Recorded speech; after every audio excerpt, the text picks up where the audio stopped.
Now, with the AI, there's always the pressure from stakeholder and everyone. We have all the tools now to solve more problem and ship faster. So how does that resonate with what you mentioned? Not all problem has to be solved. How do I manage that? So yes, you can ship faster with AI. That is true. Let's look at it in practice. Who here is now building 10 times the number of features in the same duration? So previously, for a real product, for not for some side project, for your real product, for your actual product, in a given 4-week period, you are building more than 10x the features that you used to build. So basically, that means that 90% of people are not shipping 10x the features.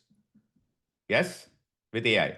All right. So who's shipping 100x the features in a given 4-week period now? Anybody? Nobody. So yes, AI has made shipping much faster. That is true. That is true. But 90% of you are not shipping 10x the features. Okay. Maybe you're shipping 2x the features, 3x the features. Yes? Now, in order to figure out which of those 2x or 3x features to ship, what are you doing? How are you figuring that out? How are you figuring that out?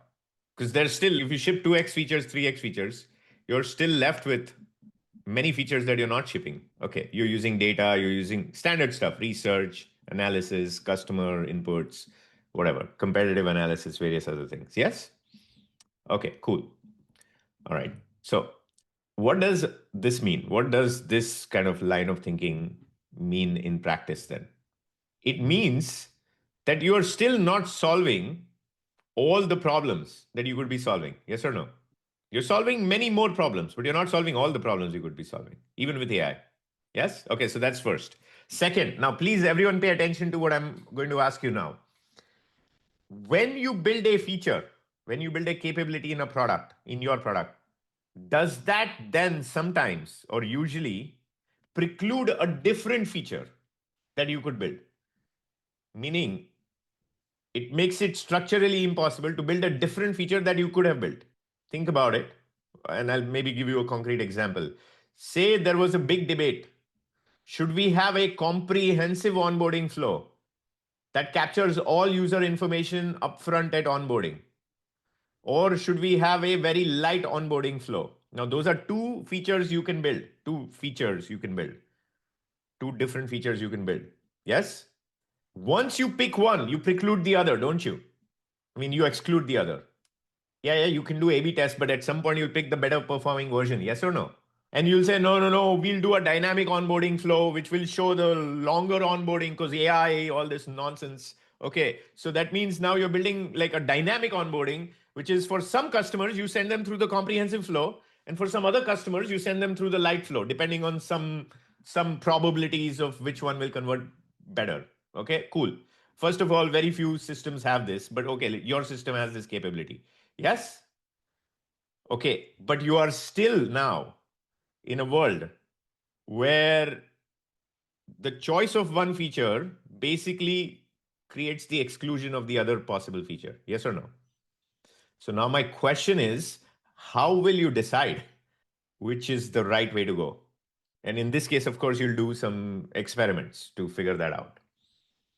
Now, when you pick a comprehensive onboarding flow, what problem have you created? So the comprehensive onboarding flow worked better through your experiments for retention.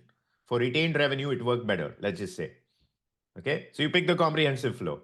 Now, what problem have you created by picking that flow? Yeah, you've reduced top of funnel. You've increased complaints from users, which is like, this is too much information. You're asking for driver's license, and I don't happen to have one. So now customer support is going to get all these queries and complaints. Yes or no? So by solving one problem, you have created a few downstream problems, haven't you? Now, please tell me if AI will help you fix these problems. Because now AI writes code 24/7. Will AI help you fix these problems? On the margins, yes, but overall, no.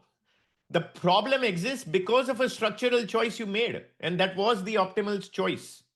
So the point here is, and I'm just using this as one example, but this is the true practice of product. And lastly, let me ask you one other question. So for those of you who are building 10x features, is it true that by the end of this year, you will have 300 more features than you would have otherwise had? Or 200 more features than you would have had otherwise? Or 100 more features than you would have had otherwise? What happens? See, is the whole point just keep building more and more features? Well, there is some limiting agent here. What is the limiting agent? It's the user's attention. Now, okay, now if you're building for AI agents, that's a separate issue because theoretically AI agents have infinite attention and full concentration. But if you're building for humans, okay, cool. Now you have 100 extra features. But what does that do to your product? So these are all things, even in this AI world. By the way, I'm so delighted that shipping things, prototyping things is just magical now. But the fact still remains that even in this AI world, it would be foolish to solve every single problem because of the principle that solving a problem creates another problem. Okay, and for this, again, don't take this on faith. Just look at your entire work life. Where you solved a problem, it created another problem. You just have to be willing and okay to live with that other problem, right?